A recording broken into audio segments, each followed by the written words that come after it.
بسم اللہ الرحمن الرحیم۔ محترم سامعین و ناظرین، السلام علیکم ورحمۃ اللہ وبرکاتہ۔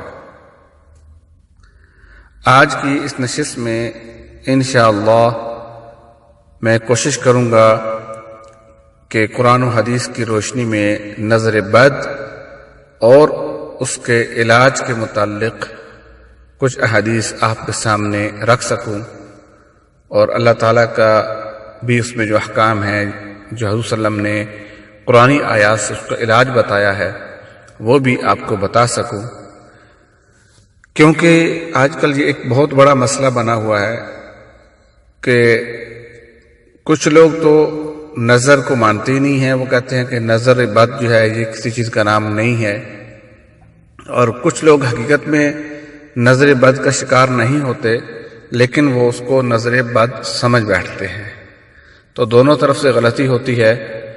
تو بہت سے لوگ اس کے متعلق عام طور پہ پوچھتے رہتے ہیں، تو میں نے سوچا کہ میں اس پہ کچھ علماء کی جو آراء ہیں اور احادیث سے نبوی صلی اللہ علیہ وسلم اس پہ جو موجود ہیں ان کا بھی ذکر کر دوں، تاکہ میرے لیے بھی اجر کا باعث بنے اور آپ کو بھی قرآن و سنت سے آگاہی نصیب ہو۔ ارشاد باری تعالی ہے، اللہ فرماتے ہیں اعوذ باللہ من الشیطان الرجیم بسم اللہ الرحمن الرحیم وَإِن يَكَادُ الَّذِينَ كَفَرُوا لَيُزْلِقُونَكَ بِأَبْصَارِهِمْ، سورہ قلم ہے اور آیت نمبر ہے 51۔ اللہ فرماتے ہیں کہ کافر یوں لگتا ہے کہ آپ صلی اللہ علیہ وسلم کو اپنی نگاہوں سے پھسلا دیں گے، یعنی کافروں کے رویے سے تو لگ رہا ہے کہ وہ آپ کی نگاہ اپنی بری نگاہوں سے آپ کو پھسلا دیں گے۔ کیا مطلب؟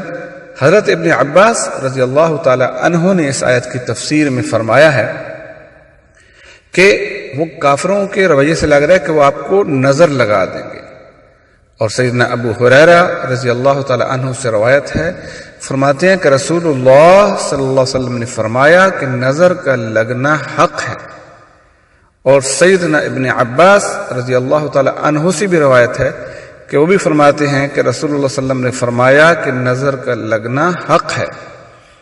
اور ایک اور صحابی ہیں سیدنا حابس التمیمی رضی اللہ تعالی عنہ، ان سے بھی روایت ہے کہ فرماتے ہیں کہ نظر کا لگنا حق ہے۔ یہ مسند احمد میں بھی ہے، صحیح بخاری میں بھی ہے، صحیح مسلم میں بھی ہے، اور اس کو امام احمد نے بھی روایت فرمایا ہے، سنن ترمذی میں بھی ہے، اور دوسری جو اور مختلف کتابیں حدیث کی اس میں بھی، اور اس کو امام ابن کثیر نے بھی نقل فرمایا۔ سیدنا اسماء بنت عمیس رضی اللہ تعالی عنہا سے روایت ہے کہ میں نے کہا اے اللہ کے رسول، بنو جعفر، وہ یعنی جعفر طیار رضی اللہ تعالی عنہ، بنو جعفر کے بچوں کو نظر لگ جاتی ہے تو کیا میں ان کو دم کروں؟ اللہ کے رسول صلی اللہ علیہ وسلم نے فرمایا ہاں، اگر کوئی چیز تقدیر پہ سبقت لے جاتی ہے تو وہ نظر ہوتی ہے، یعنی ویسے تو تقدیر میں جو لکھا وہی ہوتا ہے، لیکن اگر کوئی تقدیر سے بڑھ جائے تو وہ نظر بد ہے، کسی کی نظر لگ جاتی ہے تو وہ تقدیر سے بڑھ جاتی ہے۔ اور یہ حدیث جو ہے وہ سنن ترمذی کی ترمذی شریف میں 2049 جو ہے وہ 2059 حدیث ہے، اور اس کو حسن صحیح کا درجہ دیا گیا ہے۔ اور ایک اور صحیح مسلم میں بھی ہے، حدیث نمبر 2198، یہ حدیث شریف بھی اس کا حوالہ یہاں پہ دیا گیا ہے۔ سیدہ عائشہ رضی اللہ تعالی عنہا سے روایت ہے کہ نبی کریم صلی اللہ علیہ وسلم نے مجھے حکم دیا کہ نظر کا دم کرو۔ صحیح بخاری کی حدیث ہے، صحیح مسلم کی حدیث ہے۔ سیدنا انس بن مالک رضی اللہ تعالی عنہ سے روایت ہے کہ رسول اللہ صلی اللہ علیہ وسلم نے نظر کے علاج کے لیے دم کرنے کی اجازت دی ہے، صحیح مسلم میں ہے۔ اور پھر سیدہ ام سلمہ رضی اللہ تعالی عنہا سے روایت ہے کہ نبی کریم صلی اللہ علیہ وسلم نے ایک لڑکی کے بارے میں فرمایا اسے دم کراؤ کیونکہ اسے نظر لگی ہے۔ اور پھر سیدنا جابر بن عبداللہ الانصاری رضی اللہ تعالی عنہ کی بیان کردہ ایک حدیث کا خلاصہ یہ ہے کہ نبی کریم صلی اللہ علیہ وسلم نے نظر لگ جانے پر دم کرنے کی اجازت دی ہے۔ حدیث صحیح مسلم میں 2198 نمبر حدیث میں یہ جو ہے وہ حدیث لکھی ہوئی ہے۔ اور پھر سیدنا ابو امامہ بن سہل بن حنیف رضی اللہ تعالی عنہ سے روایت ہے کہ میرے والد سہل بن حنیف رضی اللہ تعالی عنہ نے غسل کیا تو عامر بن ربیعہ رضی اللہ تعالی عنہ نے انہیں دیکھ لیا اور کہا کہ میں نے کسی کنواری کو بھی اتنی خوبصورت جلد والی نہیں دیکھا۔ سہل بن حنیف رضی اللہ تعالی عنہ اسی وقت شدید بیمار ہو گئے۔ جب رسول اللہ صلی اللہ علیہ وسلم کو معلوم ہوا تو آپ نے فرمایا تم اپنے بھائیوں کو کیوں قتل کرنا چاہتے ہو؟ تم نے برکت کی دعا کیوں نہیں کی؟ اور پھر فرمایا کہ بے شک نظر حق ہے۔ یہ موطا امام مالک اور پھر جو ہے وہ دوسری کتابوں میں یہ واقعہ جو ہے وہ لکھا ہوا ہے، یہ حدیث موجود ہے۔ ان روایات سے معلوم ہوا کہ نظر بد کا لگنا برحق ہونا متواتر حدیث سے ثابت ہے، یعنی کوئی ایک حدیث میں نہیں آیا بلکہ یہ کئی احادیث میں اس کا ذکر ہے کہ نظر جو ہے وہ لگ جاتی ہے، لہذا نظر کے لگنے کا انکار کرنا حدیث کا انکار ہے۔ سورہ یوسف کی آیت نمبر غالباً 27 ہے، آیت نمبر تو مجھے یاد نہیں، بہرحال سورہ یوسف میں آیت ہے کہ نظر کا برحق ہونا اشارتاً ثابت ہوتا ہے۔ اب ہم چلتے ہیں نظر بد کا علاج کیا ہے۔ یہ تو ثابت ہو گیا کہ احادیث میں نظر بد کا ذکر موجود ہے اور نظر لگتی ہے۔ اب چلتے ہیں علاج کی طرف۔ نظر بد لگنے کے بعد لوگوں میں اس کے متعلق بڑی بد عقیدگی ہے، رسومات ہیں جنہیں عام مسلمان شرعی علاج سمجھتے ہیں۔ لوگوں میں جادو ٹونا، نظر بد کے علاج کے لیے کالی چیز کو ڈھال بنایا جاتا ہے۔ ہمارے ہاں پاکستان میں، انڈیا کا تو میں نہیں کہہ سکتا، ہمارے ہاں لوگ کیا کرتے ہیں، بسوں کے آگے جو ہے وہ کالا جوتا لٹکا دیتے ہیں یا پھر کالی پٹیاں باندھ دیتے ہیں، تو یا پھر ایک کالی ہنڈیا لے کے وہ اپنے گھروں کے اوپر کالی ہنڈیا جو ہے وہ الٹی رکھ دیتے ہیں، تو کالی چیز کو ڈھال بناتے ہیں۔ جیسے کوئی گاڑی کو نظر بد بچانے کے لیے کالا کپڑا باندھ دیتے ہیں، نیا گھر بنایا تو اس کے اوپر کالی ہانڈی رکھ دی، جیسے میں نے آپ کو پہلے بتایا۔ اور پھر اسی طرح اگر خود کو نظر سے بچانا ہو تو اپنے بدن پہ کالا دھاگا باندھ لیتے ہیں۔ اسی طرح اگر نظر بد کے علاج میں کالی مرچیں جلا کے اس کو دھنی دیتے ہیں۔ اس کے علاوہ بہت سے ایسے اعمال کیے جاتے ہیں جو نظر اتارنے کے لیے لوگ کہتے ہیں کہ اس کا فائدہ ہوتا ہے، جبکہ اسلام نے نظر بد کا شرعی طریقہ بتایا ہے۔ جتنے بھی میں نے طریقے بتائے یہ سب کے سب اسلام میں نہیں ہیں، اس لیے رسم و رواج سے پرہیز کریں، اپنے اندر سے ضعیف الاعتقادی ختم کریں۔ نظر بد سے پیش کی حفاظت اور تدابیر اختیار کرنے میں کوئی حرج نہیں ہے۔ ایسا کرنا توکل کے منافی بھی نہیں ہے، بلکہ عین یہی توکل ہے، کیونکہ یہ تو اللہ سبحانہ و تعالی پر اعتماد کرنا اور ان اسباب کو اختیار کرنا ہے جن کو اللہ نے مباح قرار دیا یا جن کے استعمال کا اس نے حکم دیا ہے۔ نبی کریم صلی اللہ علیہ وسلم حضرت حسن و حضرت حسین رضی اللہ تعالی عنہما کو ان کلمات کے ساتھ دم کیا کرتے تھے: اعیذکما بکلمات اللہ التامہ من کل شیطان وہامہ ومن کل عین لامہ۔ یہ جامع الترمذی میں یہ حدیث بیان کی گئی ہے۔ ترجمہ کیا ہے؟ میں تم دونوں کو اللہ تعالیٰ کے کلمات التامہ کی پناہ میں دیتا ہوں، ہر شیطان اور زہریلی بلا کے ڈر سے اور ہر لگنے والی نظر بد کے شر سے اللہ کی پناہ میں دیتا ہوں۔ آپ صلی اللہ علیہ وسلم نے فرمایا کہ حضرت ابراہیم علیہ السلام بھی سیدنا اسماعیل و اسحاق علیہ السلام کو اسی طرح دم کیا کرتے تھے۔ اگر عائن یعنی نظر لگانے والے یا جس کی نظر لگی ہو اس کا پتہ ہو کہ اس نے نظر لگائی ہے تو اسے وضو کرنے اور اپنے کمر سے نیچے والے حصے کو دھونے کا حکم دیا جائے، اور جو پانی اس کے جسم کو چھو کر گرے اس پانی کو ایک برتن میں جمع کر کے معین یعنی جسے نظر لگی ہے، عین جس نے نظر لگائی اور معین جسے نظر لگی ہو، اس کے سر پر پچھلی طرف سے سارے جسم پر پانی بہایا جائے۔ اللہ تعالیٰ کے حکم سے نظر بد کا اثر ختم ہو جائے گا۔ آگے چلتے ہیں جی۔ حضرت سلمہ معاف کیجیے گا ام سلمہ رضی اللہ تعالی عنہا نے نبی کریم صلی اللہ علیہ وسلم کے گھر کے قریب ایک لڑکی دیکھی، اور اس لڑکی کے چہرے پر کیا تھا؟ نظر بد کی وجہ سے کالے دھبے پڑ گئے تھے۔ حضرت صلی اللہ علیہ وسلم نے فرمایا کہ اس پر دم کرا دو کیونکہ اسے نظر بد لگ گئی ہے۔ صفحہ نمبر 308 ہے، جلد ہفتم ہے، اور صحیح بخاری شریف میں یہ حدیث موجود ہے۔ علماء کرام نے اس بات پہ اجماع کیا ہے کہ درج ذیل شرائط کے ساتھ دم کرنا جائز ہے۔ وہ کون سی شرائط ہیں؟ میں آپ کو 3 شرائط بتاتا ہوں جس پہ علماء کا اجماع ہے، متفق ہے علماء کرام کہ ان شرائط کی بنیاد پر دم کرنا جائز ہے۔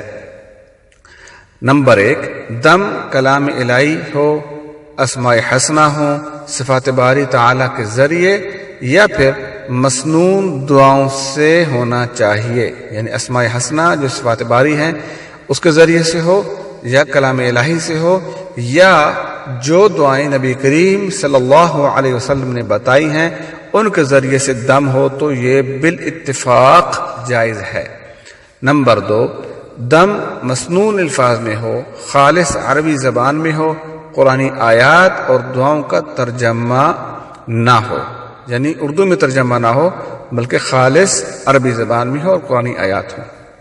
نمبر 3، دم کرنے اور کروانے والے کا عقیدہ یہ ہو کہ دم بذات خود مؤثر نہیں ہے، یعنی جو میں دم کر رہا ہوں یہ خود کوئی طاقت نہیں رکھتا، اس میں اثر نہیں، بلکہ شفا دینے والی ذات صرف اللہ تعالیٰ کی ذات ہے۔ وہ چاہے تو میں جو دم کر رہا ہوں اس میں اثر ڈال دے، اور وہ نہ چاہے تو کچھ بھی نہیں ہو سکتا۔ یہ دم وغیرہ صرف اللہ تعالیٰ کے حضور محض التجا ہے اور درخواست ہے۔ یہ جو میں دم کر رہا ہوں صرف درخواست کر رہا ہوں اللہ تعالیٰ سے، یہ عقیدہ ہونا چاہیے۔ اب آپ سوچ رہے ہوں گے کہ نظر کا دم کیا ہے، اس کا علاج کیا ہے اگر نظر لگ جائے؟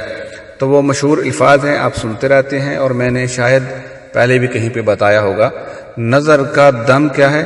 وہ یہ ہے اعوذ بکلمات اللہ التامہ من شر کل شیطان وہامہ ومن کل عین لامہ۔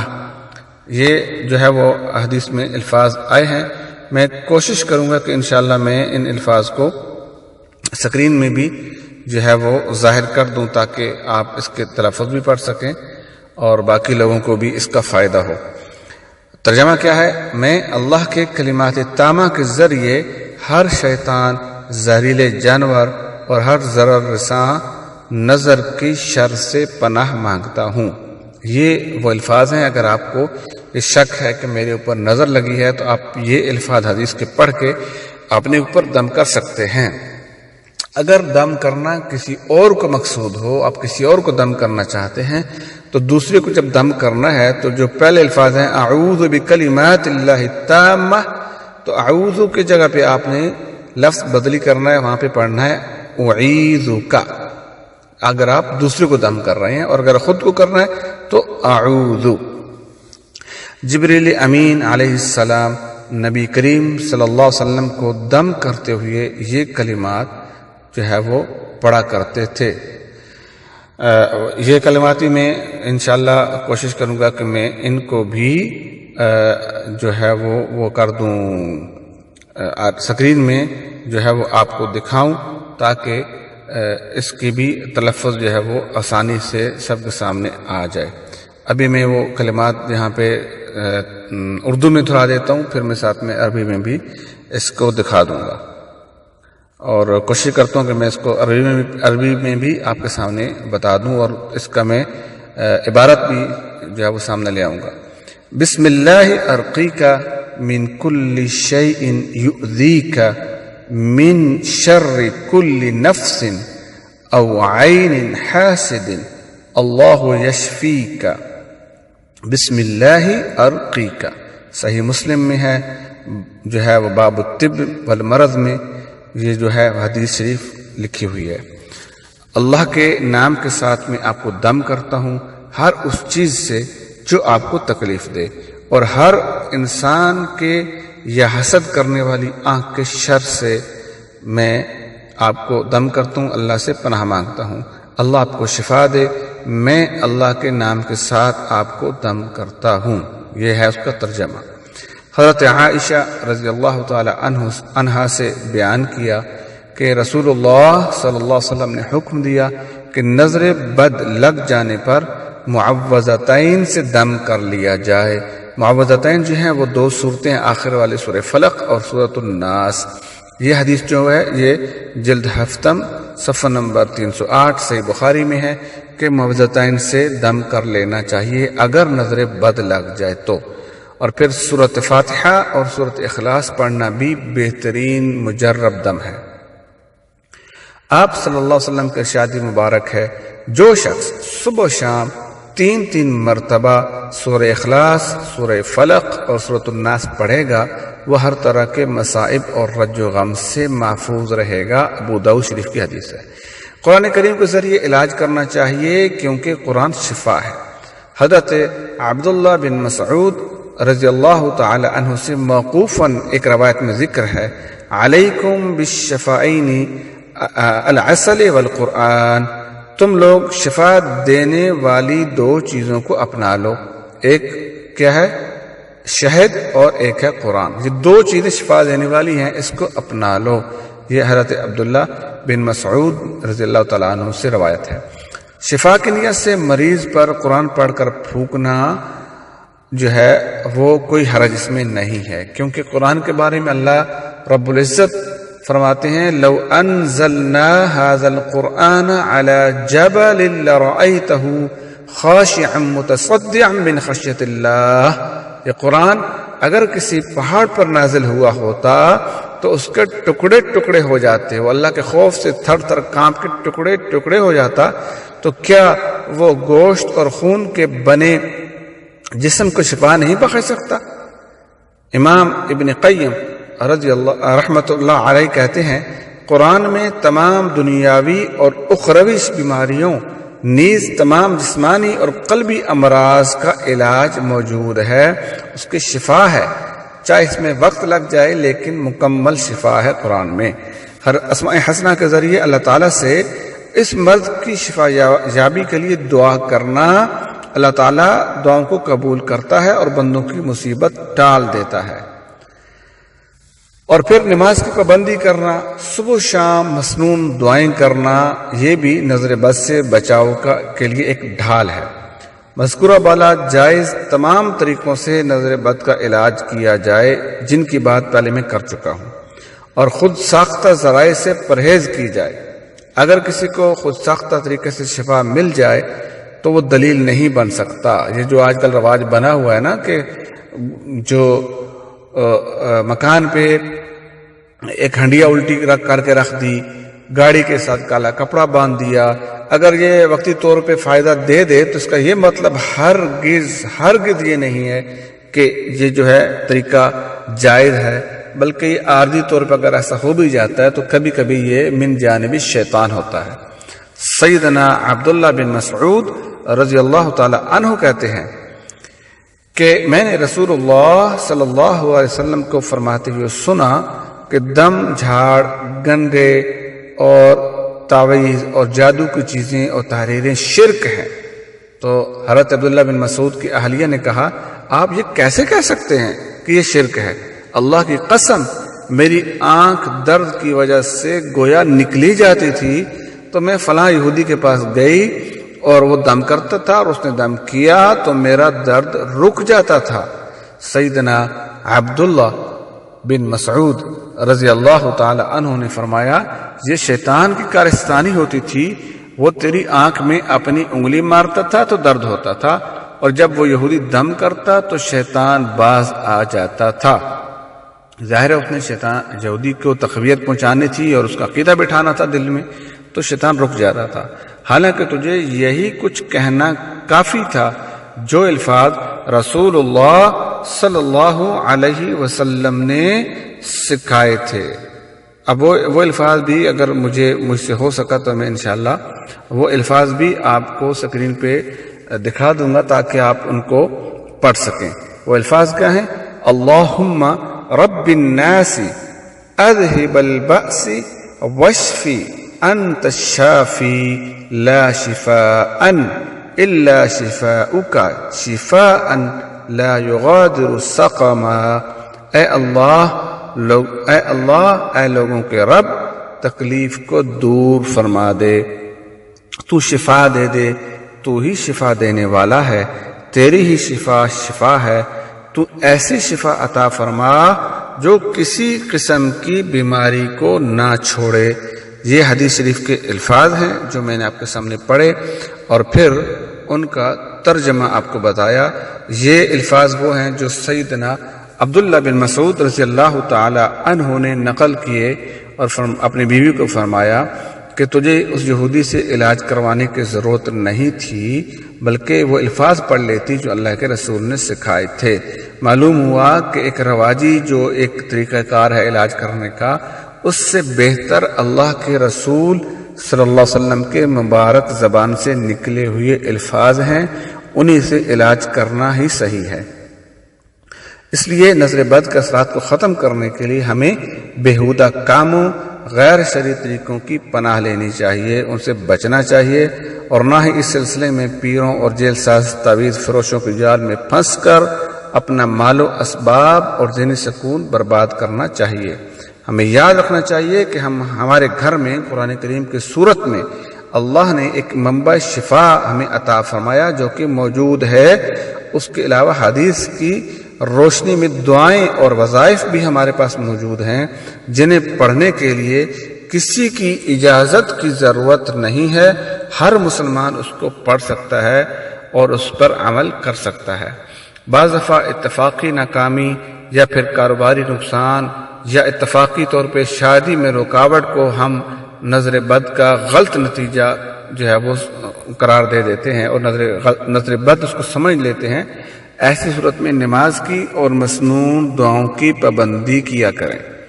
بعض عورتوں کو اپنے شوہروں کی علمی، ادبی اور کاروباری مصروفیات کو عدم توجہ کا نام دے کے وہ نظر بد کا نتیجہ قرار دیتی ہیں۔ شوہر مصروف ہوتا ہے کاروبار میں یا کسی اور معاملے میں، وہ توجہ نہیں دیتا گھر کے مسئلے پہ، یہ سمجھ لیتی ہیں کہ نظر لگ گئی ہے۔ اور بعض جو ہے وہ نفسیاتی مریض ہوتے ہیں، جو حقیقت میں ہوتے تو نفسیاتی مریض ہیں لیکن وہ اس کا اعتراف کرنے سے ڈرتے ہیں، اس لیے وہ نفسیاتی اسپتالوں میں جانے اور وہاں علاج کرانے میں اپنی ہتک سمجھتے ہیں۔ سب سے پہلے طبی اور نفسیاتی معائنے کے ذریعے یہ جان لینا از حد ضروری ہوتا ہے، ورنہ بعض لوگ تو وہم کا اور جو ہے شک کے بنیاد پہ اور اس کے شکار ہو جاتے ہیں اور چھوٹی چھوٹی باتوں کو یہ سمجھ بیٹھتے ہیں کہ میرے اوپر جادو ہو گیا اور مجھے جو ہے نظر لگ گئی ہے، حالانکہ اندر کچھ اور بیماری ہوتی ہے۔ یہ وہم بھی بہت بڑی بیماری ہے، بعض دفعہ تو یہ موت کا سبب بن جاتی ہے۔ اور پھر صحیح مسلم میں نبی کریم صلی اللہ علیہ وسلم نے فرمایا، ہر بیماری کی دوا ہے، جب بیماری کو اس کی اصل دوا میسر ہو جائے تو انسان اللہ عز و جل کے حکم سے شفا یاب ہو جاتا ہے۔ یعنی بیماری تو ہوتی ہے لیکن اس کی اصل دوا ہی چاہیے۔ اگر نظر لگی ہے تو اس کی اصل دوا حدیث کی روشنی میں بتائی ہوئی دعائیں ہیں، روحانی علاج ہے۔ لیکن اگر نظر نہیں لگی، کچھ اور مسئلہ ہے، تو اس کا جو طب کے ذریعے سے ڈاکٹری علاج ہوتا ہے تو وہ بھی کر لینے میں کوئی حرج نہیں ہے۔ اللہ نے ایسی کوئی بیماری نازل نہیں کی جس کی شفا نازل نہ کی ہو، یہ بخاری شریف میں حدیث موجود ہے۔ اور پھر جامع ترمذی کی ایک اور حدیث میں ہے کہ آپ نے علاج معالجے کے متعلق صحابہ کرام کے ایک سوال کے جواب میں فرمایا، ہاں اے اللہ کے بندو، علاج معالجہ کروا لیا کرو، اللہ تعالیٰ نے کوئی ایسی بیماری نہیں رکھی جس کی شفا نہ رکھی ہو سوائے ایک بیماری کے۔ صحابہ نے رضی اللہ تعالی عنہم اجمعین صحابہ کرام نے پوچھا وہ کون سی بیماری ہے کہ جس کی شفا نازل نہیں ہوئی، وہ کون سی بیماری ہے؟ آپ صلی اللہ علیہ وسلم نے فرمایا وہ ہے بڑھاپا، یعنی ضعیف ہو جانا، بڑھاپا ہو جانا۔ اس کی کوئی جو ہے وہ علاج دنیا میں موجود نہیں ہے کہ اس کا علاج کیا جائے۔ واللہ اعلم۔ آج کی نشست کے لیے اتنا ہی کافی ہے۔ اللہ سے دعا ہے اللہ رب العزت ہمیں صحیح معنوں میں قرآن و حدیث کو سمجھنے کی اور اس پر عمل کی توفیق عطا فرمائے۔ وما علینا الا البلاغ المبین۔ السلام علیکم ورحمۃ